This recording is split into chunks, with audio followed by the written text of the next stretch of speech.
Komið sæl og velkomin í þáttinn Öryrkjaráðið á Samstöðinni.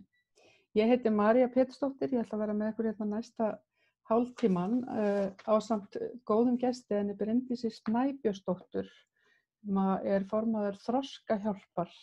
Velkomin Bryndís. Takk fyrir það. Heyrðu, Þroskahjálp, þetta eru svona regnhlífa samtök, ekki satt?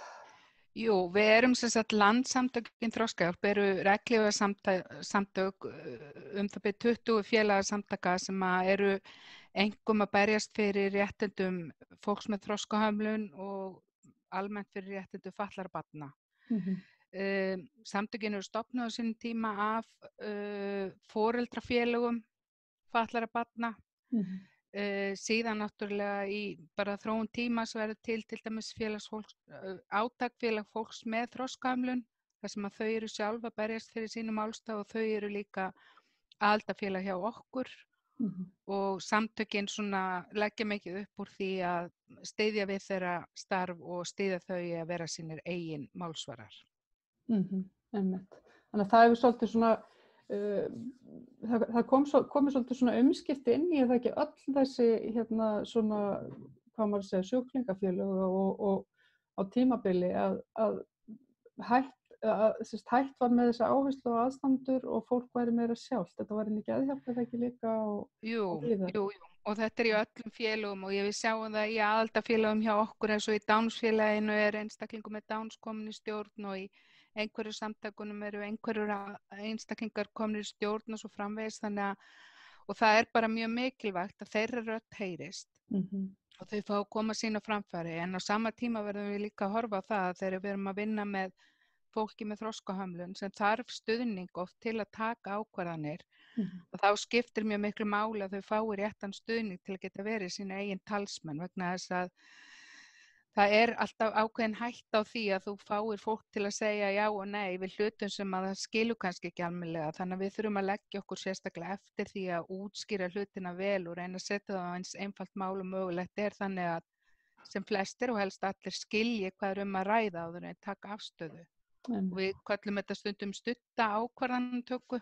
Það að segja að tryggja að viðkomandi einstaklingur sé sá sem tekur ákvarðanina þannig að það tryggt að hann fái allar hliðar máls en ekki bara svona eina hlið og svaraði þessu já eða nei. Já, einmitt. Svo líka, svo kannski, já, eins og maður hefur séð sem að ef maður í einhverjum tengslum við fólk með þroskahömlun að þá svona kerfið, það svona verið að reyna að bæta líka varðandi réttindagæslu og allir fái úthlutaðan réttindagæslumann og talsmann og eitthvað slíkt. Já, það hefur orðið bara gríðarlega mikil framförð á bara síðastliðnum árum og ég held að það sé nú ekki síst að þakka til dæmis samningi Sameinuðu þjóðanna réttindi fatlaðs fólks. Það sem mjög skýrt kveðið á réttindi fatlaðs fólks og mjög mikilvægt að hafa það í huga að samningurinn nær til alls fatlaðs fólks. Þannig að það ekki hægt að segja að þetta í huga eins og varðandi notendastýrða persónulega aðstoð sem nú lögbundin. Þegar var verið að berjast fyrir henni þá voru ákveðnir hópar sem töldu að fólk með þroskahömlun hefði nú ekkert með þetta að gera. Samt voru verið að berjast fyrir þessum réttindum á grundvelli samningsins. Þannig að sjálfsögðu þetta líka réttur þeirra og þau eiga þá rétt á viðeigandi stuðningi til þess að geta verið með notenda persónulega aðstoð.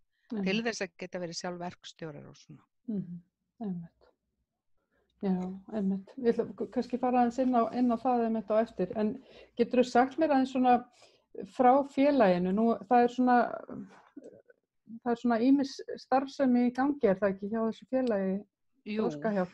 Jú, ég segi stundum að við látum okkur ekkert óviðkomandi ef við teljum að hafi einhvað með líf og lífsgæði fatlaðs fólks að gera. Því að við lítum á okkur sem mannréttindasamtök, við skilgreinum okkur þannig og kemur fram í okkar lögum og þó svo að við séum með megin fókusinn á fólk með þroskahömlun og skildarfatlanir eins og einhverfu og þess háttar og eins varðandi fötluð börn þá erum við auðvitað að berjast fyrir réttindi fatlaðs fólks almennt vegna þess að þetta allt saman undir sömu regnhlífinni, þessi réttindi, þannig að það ekki hægt að draga út eitthvað réttindi eins hóps umfram annars. Við þurfum að horfa á mannréttindi heildstætt og þurfum í raun að vera vel að okkur í mannréttindum og mannréttindasamningu. Það ekki nóg að vera sérfræðingur í einu mannréttindasamningi, þú veist að skilja svolítið samhengi hlutana.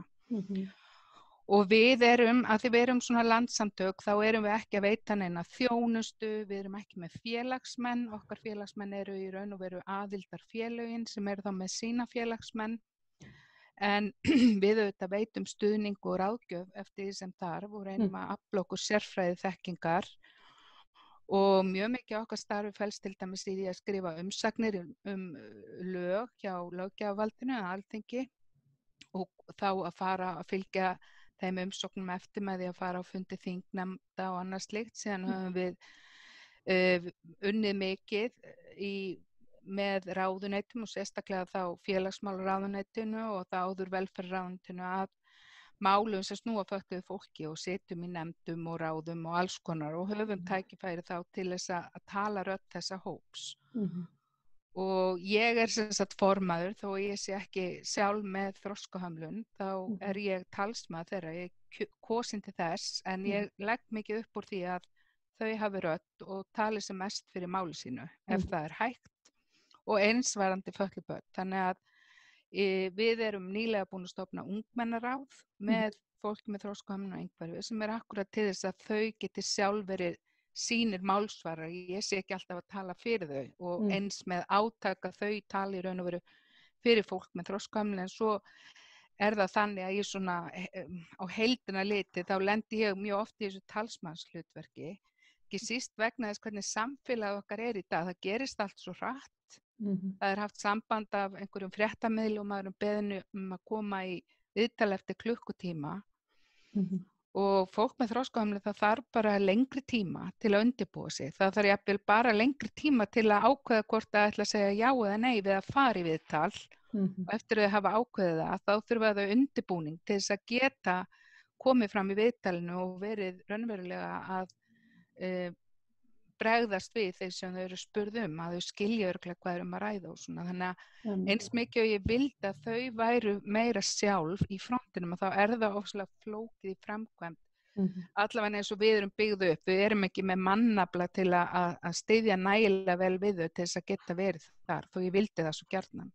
Einmitt. Hvernig, mig langar aðeins að spyrja þetta, nú hefur verið svolítið svona áberandi líka því við vorum að tala um þetta áðan breytingar í samfélaginu og eitthvað svona varðandi þetta með að félög hefur verið stýrð af aðstandendum og eitthvað slíkt að notendur séu sjálfur komnir inn í þá stöður og nú hefur líka varðandi sérstaklega þennan hóp, fólk með þroskahömlun, þá hefur verið svona og reyndar ekki bara þennan hóp en kannski bara líka mjög mikið fatlað fólk að þá hafa verið að koma fram svona ljótar skýrslur að það er alltaf búið að loka svo mikið af heimilum sem eins og Kópavogssælinu og Arnarholti og einhverjum stöðum en nú að koma fram alltaf hver skýrslan á fætur annar alveg hryllilegan aðbúnað þessa fólks á þessum heimilum í fortíðinni. Hvernig hvert hefur fólk farið? Hefur fólk farið inn á sambýli, í sjálfstæða búsetu? Hvernig hefur breytingin verið frá því þessum heimilum lokað? Já, breytingin hefur verið svo og það nú meðal annars í kringum það sem að Þroskahjálp stofnuð á sinn tíma. Það berjast fyrir svo kallar afstofnanavæðingu þannig að fólk sem þarf svona mikla aðstoð var áður lokað inn á stofnunum fái tækifæri til að lifa sínu einkalífi eins og við köllum það, fá að eiga eigið heimili og á sinn tíma var þetta kallað normalisering. Nú erum við hætt að tala um það og tölum inclusion eða án aðgreiningar. Og í byrjun þegar við farið að loka stofnunum þá voru byggð svokölluð sambýli. Meðal annars við hjá Landssamtökunum Þroskahjálp með húsbyggingasjóð sem var með svona frumkvæði að því að byggja sambýli til að sýna fram á að þau gætu búið annars staðar en á altækum stofnunum. Og í kjölfarið var byggt og töluvert að stofnun sem var til þess að bæði Kópavogshæli og Sólborg og Akureyri voru lögð niður og þau fluttu öll á sambýli. sem að hefur síðan komið í ljós að eru auðvitað bara litlar stofnanir en eflaust betri heldur en altækustofnanir en þetta er ekkert einkalíf að búa í húsnæði með fleira fólki og talaðum í dag að sé ekki fleiri en 6 saman og þurfa að deila alrými, eldhúsi og snyrtiaðstöðu með þér alls óskyldu fólki sem þú hefur ekki valið að búa með. Þannig að reynslan hefur kennt okkur að jú, þetta var betra en stofnanir en þetta var ekki nógu gott. Ekki nógu gott af því að þú færð ekki þetta einkalíf að eiga eigið heimili og velja með hverju þú býr. Þannig að í dag og undanfari, hvað ég að segja, 15-20 ár hafa ekki verið byggð sambýli, heldur eru byggðir svokallaðir búsettukjarnar. Það sem eru einstaklingsíbúðir sem að fatlað fólk býr í og fær þjónustu þangað inn. Margir aðstandendur eru hræddir við þessa búsettukjarna vegna þess að þar þá ekki neitt sameiginlegt rými til að koma saman í. Og mín reynsla svo að þetta mesti ótti aðstandenda, það einmanaleikinn, börnin þeirra verði einmana. Ég skil það mjög vel, ég skil alveg þessa hugsun. En auðvitað þetta að hugsa þannig að þjónustan sem þú færð inn í þína einkaíbúð og vera með þeim hætti að hún sé hvetjandi og að þú fáir aðstoð við að sinna félagslíf og eiga samskipti við annað fólk, hvort sem það annað fólk í búsettukjarnanum, fjölskylduna, vinnufélaga eða aðra vini, íþrótta og tómstundastarf og annað slíkt.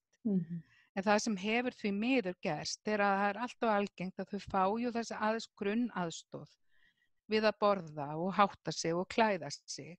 En stundum gerist það að þau einangrast þarna inn í sínum íbúðum af því að þjónustuveitendinn með oflitla mönnun, þannig að því ekki fylgt eftir að þau fái lifað, hvað ég má að segja, mannsæmandi lífi. Þannig að þetta skiptir máli að mönnunin fylgi með og á sambýlunum og á altækustofnunum var miklu auðveldara að hafa færra starfsfólk sem var það bara að fylgjast með hópa fólki. En það var ekkert endilega móti kemur að það var náttúrulega kannski ekki nógu vel hugsað fólk. Einmitt, það var nefnilega það og það að vera með eitthvað sameiginlegt rými þar sem að starfsfólk getur haft eftirlit með öllum í einu útilokar ekki að þú getur upplifað þig hræðilega einmana í þeim aðstæðum innan fólk sem að þú kærir þig kannski ekki að umgangast. Þannig að og síðan erum við svo heppin, samtökin eru með stefnuskrá og síðan kemur samningur Sameinuðu þjóðanna um réttindi fatlaðs fólks fram á sjónarsviði, þannig búinn til 2006 og þá rímar hann má segja alveg við stefnuskrá samtakanna, en hún búinn til upp úr mannréttindasamningum. Þannig að þessi krafa okkar samfélag og aðgreiningar og fólk að fá að velja hvar það býr með hverjum og allt þetta, hún bara nákvæmlega svo sama og í samningnum. Þannig að ég segi stundum að samningurinn stefnuskráin okkar í dag. Og eins varðandi skóla og aðgreiningar, að vera ekki að byggja upp skólaúrræði í sérskólum, heldur að byggja upp þjónustu inn í almenna skólanum. Það ekki nóg að opna almenna skólan og bjóða þeim inn, heldur verður að tryggja þjónustan fylgi með þeim inn í almenna skólan og það hefur ekki vantað upp á að þau eru velkomin í almenna skólan en þau eru ekki að fá nógu góð þjónustu þar inni, það vantar fagmennsku. Þannig að þetta bara á öllum sviðum og snýst þetta samfélag án aðgreiningar og fatlað fólk sé sýnilegt og þátttökulegur eins og hver annar og ég held að það sé ekki ofsagt að með því móti getum við komið í veg fyrir ofbeldi vegna þess að sýnileikinn gerir það að verkum að allur almenningur meðvitaður tilveru fatlaðs fólks og það meðvitaður að þau eru manneskjur að sjálfsögðu eins og hver annar og eiga sama rétt á virðingu og þátttöku eins og hver annar í samfélaginu. Ef við lokum þau í stofnunum þá veit enginn af þeim og þá svo mikil hætta á það sem má kannski kalla svona afmennskun. Já, einmitt. Og verða til svona duldir fordómar hjá fólki. Duldir fordómar og gróðurdýja fyrir ofbeldi og vanrækslu. Því að það bara því miður í mannlegu eðli einhvers veginn að það sem þrífst í skúmaskotum og falið að þá fara menn oft að hegða sér á mjög ómanneskulegan hátt sem þú gerir ekki ef þú umgengst allan fjöldan og ert sýnilegur í samfélaginu. En hvernig finnst þér svona eins og bara þáttaka stjórnvalda í þessari þjónustu, bæði inn í skólanum, á vinnumarkaði, ég meina búsetulega séð, er fólk að fá, til dæmis eru margir sem búa við þroskahömlun að fá NPA-þjónustu? Nei, það eru ekki margir en það er þó eitthvað það. Já. Og auðvitað það þannig að til þess að sækja og annars slíkt þarftu aðstoð, þannig að kannski frekar þeir sem að koma og eru með gott bakland og góðan stuðning sem að geta sótt að því að þú þarft ákveðin stuðning að þú ert með þroskahömlun bara til að sækja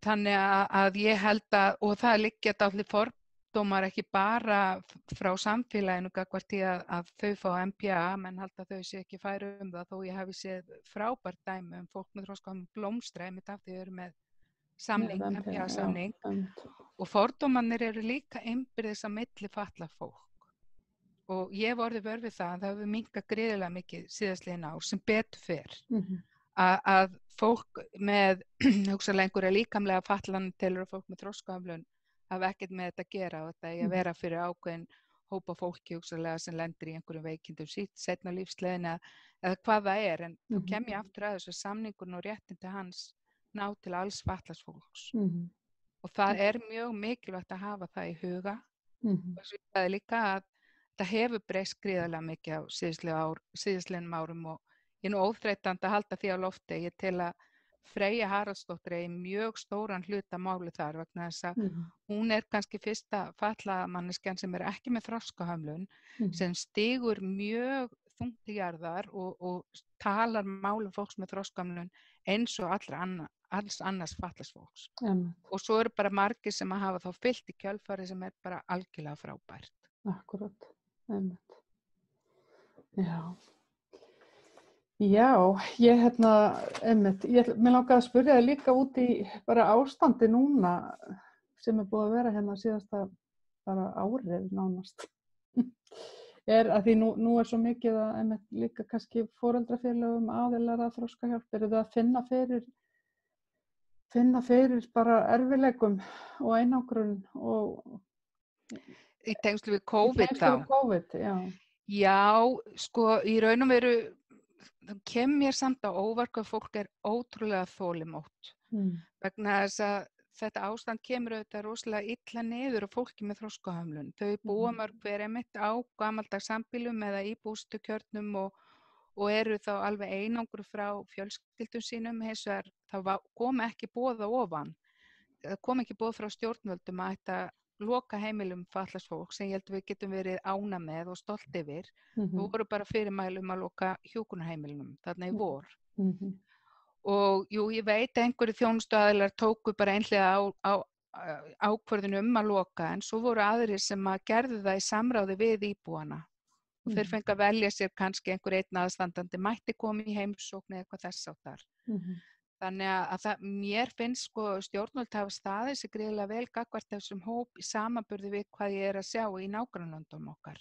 Það að segja að það hefur verið lagt mjög mikið upp úr því að vera ekki að loka starfsemi. Það var gert auðvitað í byrjun, menn vissi ekki hvað við vorum að fást við.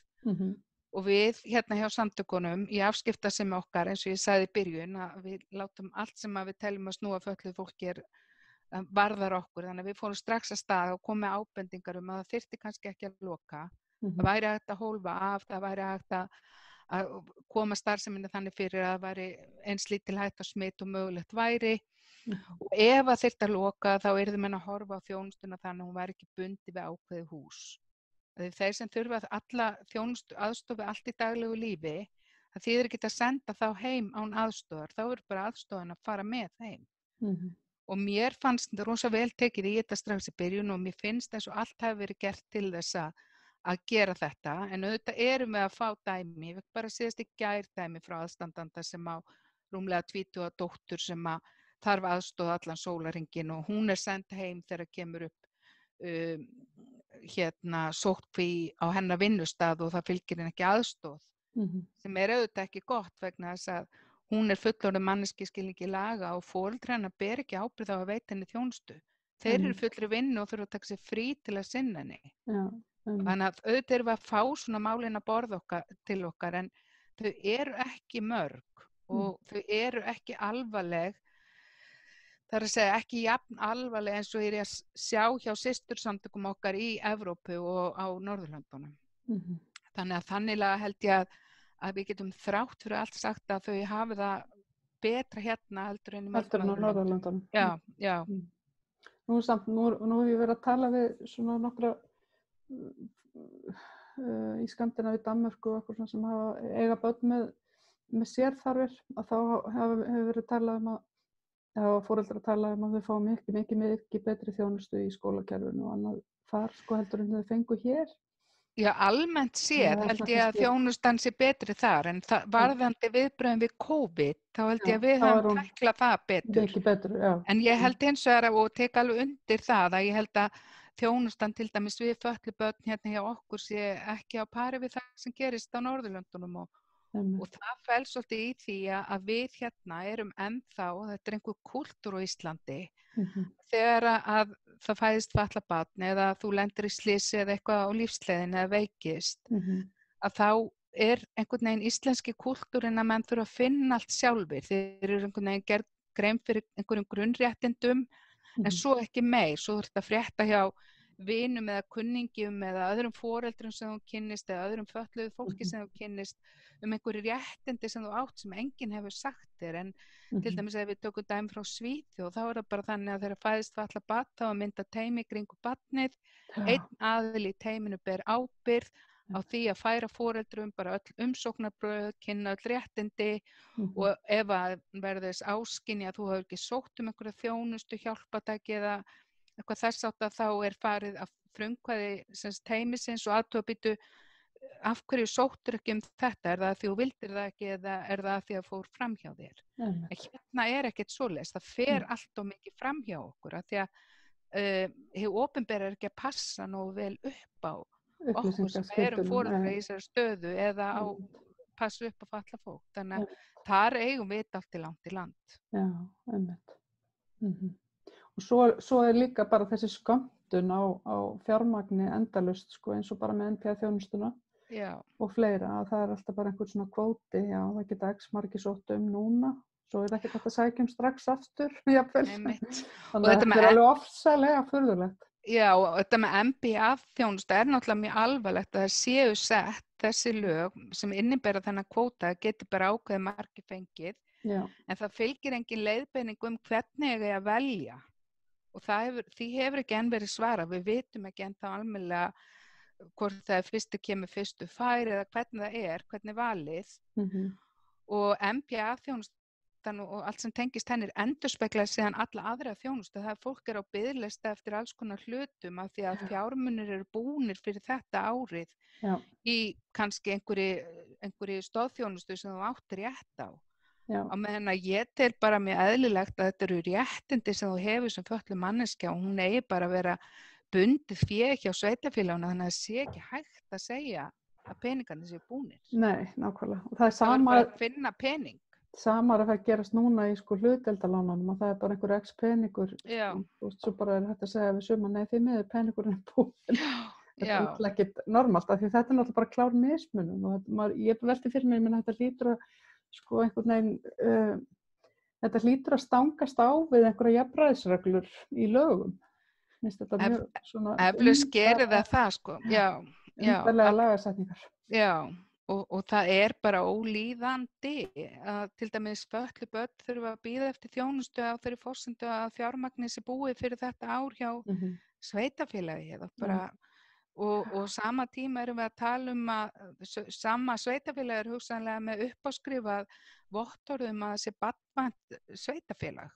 Já, einmitt. Og ég gagnrýni það sé hægt að gefa mönnum vottorð upp á þetta án þess að það sé rannsaka með ítarlegum hætti hvernig sé verið að mæta þjónustu við fötluð börn, vegna þess að ég segi það að það hvernig við mætum þjónustu við fötluð börn segir okkur mjög mikið hvernig samfélag er að ræða og í nútímanum þar sem að fólk velur sér búsetu til dæmis eftir lífsgæðum og þjónustu við fjölskyldur, þá verðum við að muna það að fjölskylda, grunneiningin fjölskylda er mjög oft í þeirri stöðu að þurfa á einhverju þjónustu að halda og ef það þarf hann ekki núna, þá er alltaf hætta á því að það geti gerst á þurfir hana Þannig að mér er mjög eðlilegt að þú veljið þér hvar þú býrð eftir því hvernig þjónustu fatlað fólk í viðkomandi sveitarfélagi. Já, já.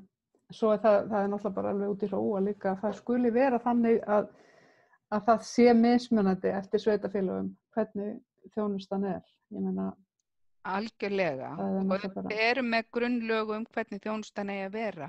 Já. En það hefur sýnt sig að sveitarfélögum bara misvel í stakk búin til þess að veita þjónustun og viðþörfin eru bara mjög mismunandi eftir sveitarfélögum.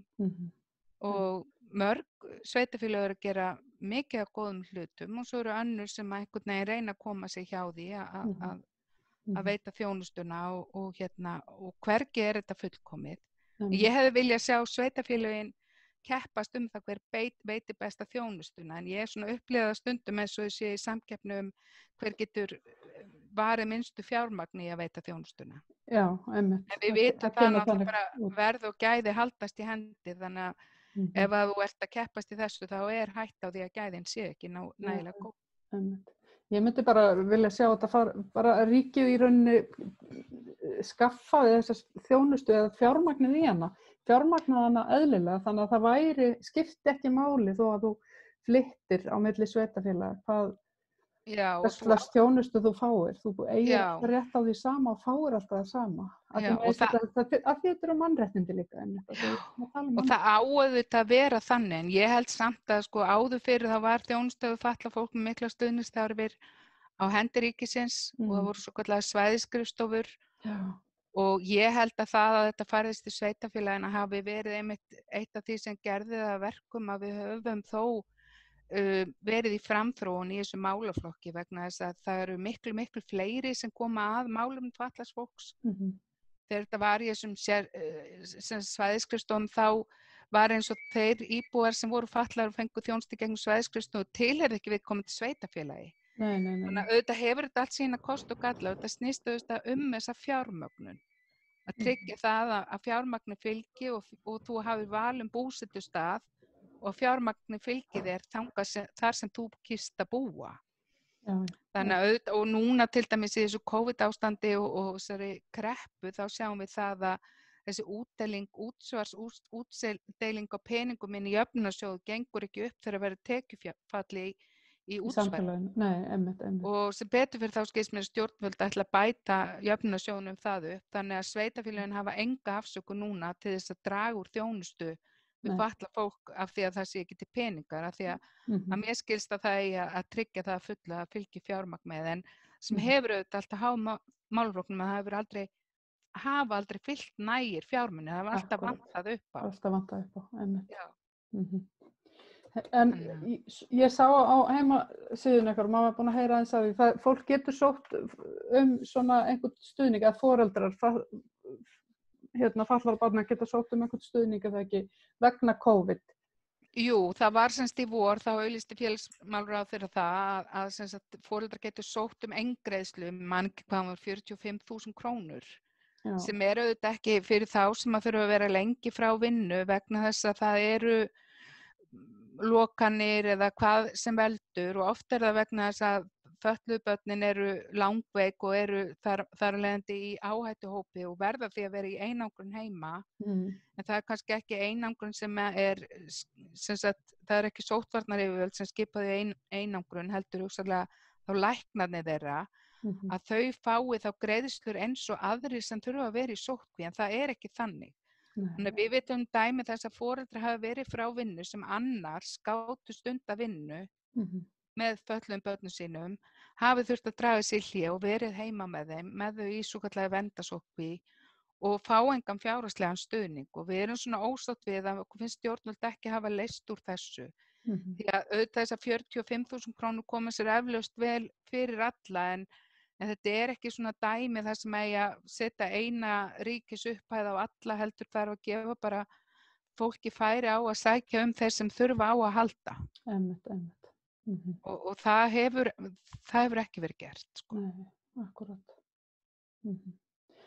Já, vonum að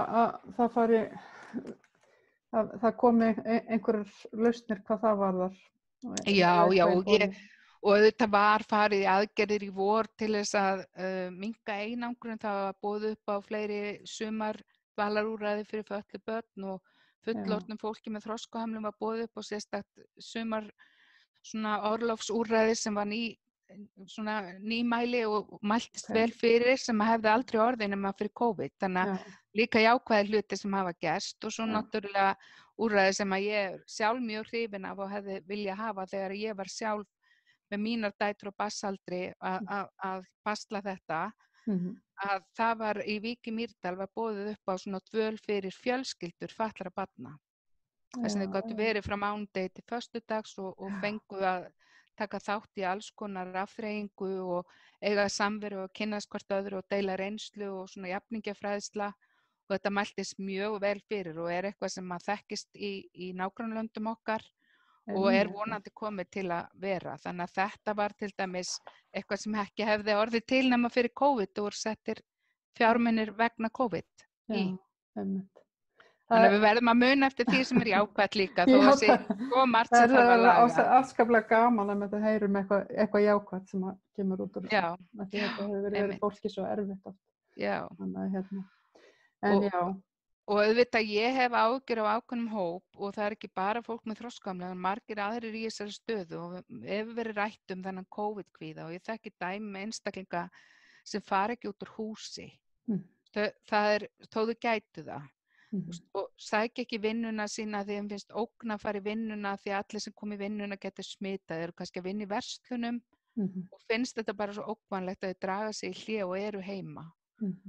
Og ég bara hveti þess að menn kanni í sínum nærumhverfi, sínum fjölskyldu og vinarhring hvort að þetta á við einhverja einstaklinga sem þú þekkir og menn þá leggir svolítið á sig til þess að hafa samband og þó þess ekki nema heyrast í síma og hvetja fólk áfram að því að oft er þetta svolítið órökstuddur ótti. Þá ger ég ekki lítið úr því að við þurfum að vera með grímur og spritta og passa upp á persónulegt hreinlæti og fjarlægð og allt það en það er verulegt áhyggjuefni hvað það eru margir sem eru konum með þennan ótta á því að smita sem verður til þess að bara loka sig algjörlega af. Þannig að það er eitthvað sem að ég held að við sem samfélag þurfum líka að hjálpa svolítið að með hvert og eitt að reyna að ná til þeirra sem við þekkjum sem kannski ekki alltaf samband við en vitum af og taka upp tóli og hringja og aðtöku hvernig hefur það. Hlúa okkar fólki. Já, skiptir máli. Heyrðu, kæra þakkir fyrir þetta Bryndís og þessa innsýn inn í þroskahjálp. Takk fyrir að bjóða mér. Ég kannski fæ að hóa í það einhvern tíma seinna ef og fá þið inn í einhverju svona hópsamræðu kannski. Já, bara velkomið, endilega verður sambandi, bara gaman að koma. Já, kæra þakkir. Takk sömuleiðis. Takk ykkur áhorfendur fyrir áhorfið og ég minni á Facebook-síðun okkar Öryrkjaráðið.